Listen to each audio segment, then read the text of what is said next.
आकृति एडवर्टाइजिंग प्रस्तुत करते हैं कहानियां जिंदगी से। Produced by Chaman Gupta. Background music Nand Kishore. Sound engineer Vinita Banerjee. Recorded at Sargam studio. दोस्तों नमस्कार, मैं नीरज शर्मा और मैं सुचित्रा गुप्ता। दोस्तों, आज की कहानी जो हम आपको सुनाने जा रहे हैं उसका शीर्षक है अनकंडीशनल दोस्ती। लेखिका रंजना शर्मा। दोस्तों, हम बहुत तरह के रिश्तों को निभाते हैं, जो सहज भी होते हैं तो कई बार असहज भी। लेकिन एक रिश्ता होता है दोस्ती का, जो सहज असहज से ऊपर होता है। और अगर दोस्ती बचपन की हो तो कहना ही क्या, वो दिल में, दिमाग में, हंसी मुस्कान में, हर क्षण में साथ होती है। आज की कहानी भी ऐसे ही 4 दोस्तों की है। कहानी का शीर्षक है अनकंडीशनल दोस्ती। आइए सुनते हैं। ये एक बस्ती की कहानी है, जहां ज्यादातर लोग निम्न आय या मध्यम वर्ग के परिवार के थे। अपने बच्चों को निःशुल्क पढ़ाई करवाना ठीक समझते थे।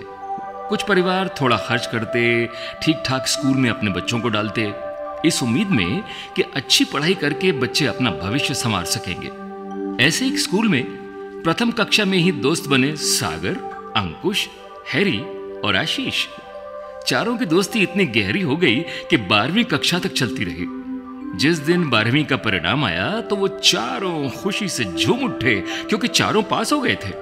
वो दिन रात यही मनाते थे कि एक भी फेल ना हो, और ऐसा हुआ भी। रिजल्ट के बाद चारों स्कूल में ही मिले और प्रोग्राम बनाया कि बस्ती के एकमात्र लग्जरी होटल में जाकर नाश्ता चाय करेंगे। चारों ने जितना संभव हो सके पैसे का इंतजाम किया और नियत समय पर रविवार को पहुंचे उसी होटल में। उन चारों की सवारी थी साइकिल। जी हाँ, साइकिल। सागर, अंकुश, हैरी और आशीष चाय नाश्ता करते हुए यहां वहां की बातें करने लगे। बात भविष्य बनाने की भी हुई। बस्ती में ही रहकर अपने सपनों को साकार करना संभव नहीं था, तो चारों ने फैसला लिया कि चलो अब अलग होते हैं, काम करते हैं और 25 साल के बाद फिर मिलते हैं इसी होटल में, आज ही की तारीख में, यानी 1 अप्रैल को। सागर ने कहा, दोस्तों, हमें बहुत मेहनत करनी होगी, अपने माता पिता के लिए भी और अपने लिए भी। अंकुश ने कहा, ठीक कह रहे हो, पढ़ाई के बाद कमाई, पैसा इतना तो हो कि जीवन सहज होकर जी सके। हैरी ने भी सहमति दिखाई और कहा, यार, मैं जीवन में नाम और दाम दोनों कमाना चाहता हूं। आशीष ने कहा, ठीक है, फिर चलो जीवन संघर्ष में एंटर करते हैं और 25 साल बाद फिर मिलते हैं। हम देखेंगे कि किसने कितनी प्रगति की है। चारों इस विचार से खुश थे। तय हुआ 25 साल बाद मिलने का समय दोपहर 12 बजे होगा। जो जहां भी हो पहुंचना है, और जो सबसे आखिर में आएगा उसे उस दिन का होटल का बिल देना होगा। चारों ठहाका मार कर हंसे। सब एक दूसरे को नाम लेकर कह रहे थे, मैं तो सबसे पहले पहुंचूंगा, देखना। उनकी हंसी रुकी नहीं रही थी। और ये सब देख रहा था वेटर गोपाल, जो उन्हें चाय नाश्ता दे रहा था। उसकी उम्र भी लगभग वही रही होगी जो इन 4 दोस्तों की थी। वो भी मानो उनके साथ ही था, एक दोस्त की तरह, या यूं कहिए एक गवाह था हर बात का। उसने भी बातचीत में शामिल होते हुए कहा, अगर मैं यहीं कहीं रहा तो मैं भी आऊंगा और आप सबका मैं इंतजार करूंगा। और कुछ ही समय बाद आगे की शिक्षा के लिए चारों अलग हो गए। सागर के पिता का देहांत हो चुका था। मां एक सरकारी दफ्तर में काम करती थी और बच्चे की आगे की पढ़ाई के लिए एक बड़े शहर में अपना ट्रांसफर लिया, और सागर ने उस शहर के एक कॉलेज में दाखिला लिया। अंकुश आगे की पढ़ाई के लिए अपने मामा जी के पास चला गया। हैरी और आशीष ने बस्ती के बगल के शहर में ही अलग अलग कॉलेज में दाखिला लिया। कुछ समय बाद किसी कारण हैरी वो शहर छोड़कर किसी दूसरे शहर में चला गया। सब अपनी अपनी जीवन धारा में बहते रहे।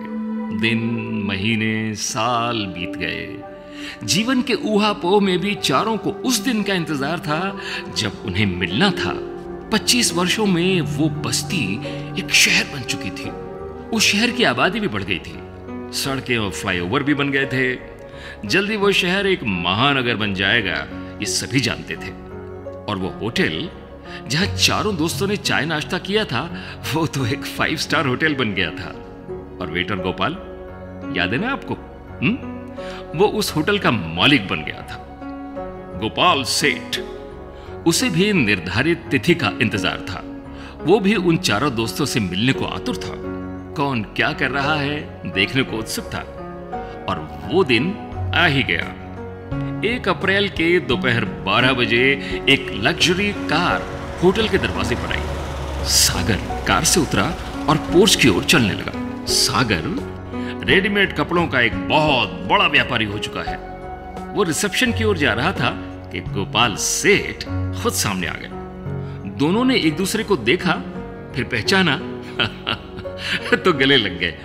अरे गोपाल, ओ सॉरी, आप, मैं तो पहचान ही नहीं पाया। क्या आप? अरे अब तो मुझे कहना है गोपाल सर, आपके चलने के अंदाज से मैं पहचान गया आपको। मुझे भी तो आज आप चारों से मिलना है। अब मैं ही इस होटल को चलाता हूं। चलिए, आशीष सर ने 1 महीने पहले ही फोन करके एक टेबल बुक करवाई हुई है आप लोगों के लिए। अच्छा, हाँ, चलिए। सागर मनी मन खुश था। चलो, सबसे पहले मैं पहुंच गया। आज का बिल मुझे नहीं देना पड़ेगा। इस बात को लेकर वो दोस्तों का मजाक उड़ाएगा। थोड़ी ही देर में अंकुश आया। वो शहर का एक बड़ा बिल्डर बन चुका है। दोनों गले मिले। सागर ने कहा, यार अंकुश, तुम तो अपनी उम्र से ज्यादा बड़े लगने लगे हो। हाँ यार, जीवन में पापड़ बेलने पर यही असर होता है। अरे ये हैरी और आशीष कहाँ गए? आ गया मैं, आते हुए हैरी बोला। तीनों गले मिले, हाथ मिलाया। यार हैरी, तू तो बड़ा हैंडसम और स्मार्ट लग रहा है, सागर ने कहा। हंसते हुए हैरी ने कहा, यार देश विदेश घूमता रहता हूं तो फिर तो फिट तो रहना ही पड़ेगा ना। अंकुश के पूछने पर हैरी ने कहा कि वो इंपोर्ट एक्सपोर्ट बिजनेस में है। तीनों का गोपाल ने पूरा ध्यान रखा। उसे बहुत खुशी हो रही थी पुराने दोस्तों को फिर उसी पुराने अंदाज में मिलते देखकर। तीनों मित्रों की आंखें बार बार दरवाजे की ओर जा रही थी कि आशीष कब आएगा। तभी गोपाल ने आकर कहा, आप चाय नाश्ता शुरू करें, ऐसा आशीष जी का मैसेज आया है, वो थोड़ी देर में आएंगे। तीनों मित्रों ने वैसा ही किया। स्नैक्स वगैरह लेने के बाद भी आशीष नहीं पहुंचा तो उनकी बेचैनी बढ़ गई। न जाने कहां रह गया आशीष। लेट लतीफ हो गया है, पहले तो ऐसा नहीं था। अरे कुछ काम वाम आ गया होगा, आ जाएगा। बिल तो उसी को देना है। और तीनों हंस पड़े। तभी गोपाल ने आकर कहा, लंच शुरू करें आप लोग, मेन्यू देखें और अपना मनपसंद खाना ऑर्डर करें, ऐसा आशीष जी का मैसेज आया है। तीनों ने खाना भी खा लिया, पर आशीष तब भी नहीं पहुंचा। सबको लगा शायद वो नहीं आएगा तो बिल पेमेंट करने की तैयारी करने लगे। लेकिन बिल मांगते ही तीनों को जवाब मिला कि ऑनलाइन बिल का भुगतान हो चुका है।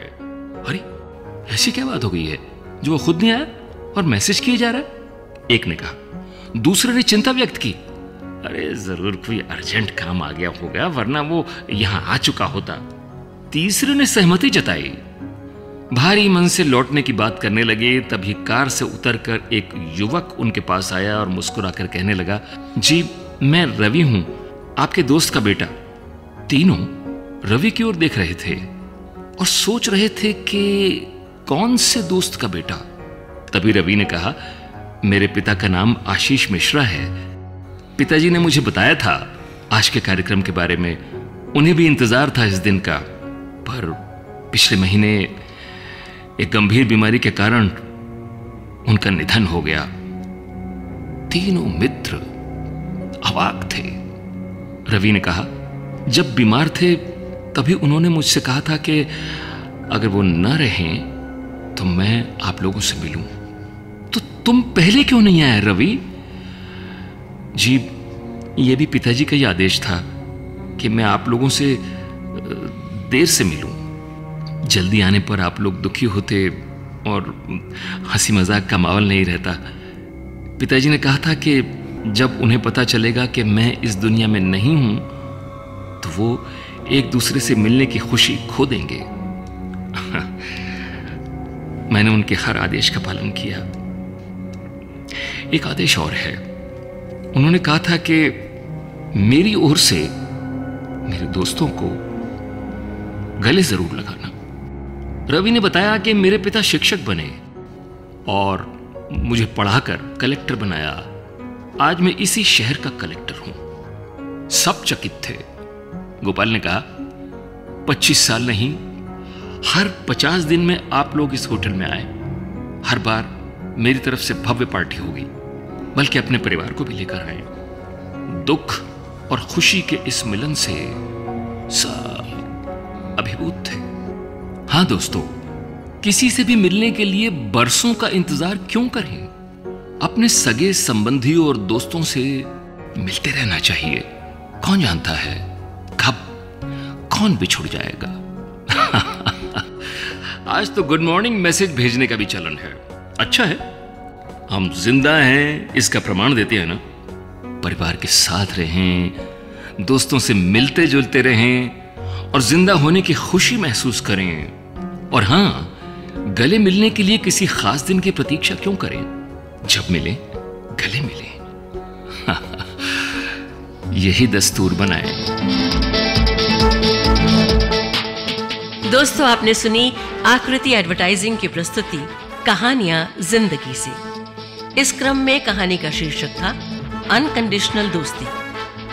हम उम्मीद करते हैं कि आपको हमारी कहानी जरूर पसंद आई होगी। पसंद आने पर लाइक करें और हाँ, अगर आपने चैनल को सब्सक्राइब नहीं किया है तो आप जल्दी से चैनल को सब्सक्राइब करें और बेल आइकन के बटन को जरूर दबाएं, ताकि हमारी आगे आने वाली नई नई कहानियों की नोटिफिकेशन आपको सबसे पहले मिलती रहे। धन्यवाद।